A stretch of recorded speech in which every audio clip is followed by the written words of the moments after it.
नमस्तेऽस्तु महामाये श्रीपीठे सुरपूजिते शङ्खचक्रगदाहस्ते महालक्ष्मी नमोऽस्तुते। नमस्ते गरुडारूढे दोलासुरभयङ्करी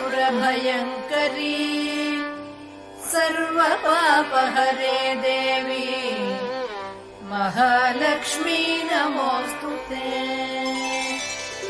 सर्वज्ञे सर्ववरदे सर्वदुष्टभयङ्करी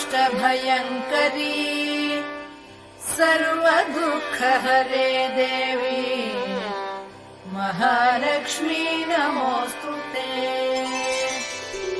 सिद्धिबुद्धिप्रदे देवी भुक्तिमुक्तिप्रदायिनी मन्त्रमूर्ते सदा देवी महालक्ष्मी नमोऽस्तुते। आद्यन्तरहिते देवी आदिशक्ति महेश्वरी योगज्ञे योगसम्भूते महालक्ष्मी नमोऽस्तुते। स्थूल सूक्ष्म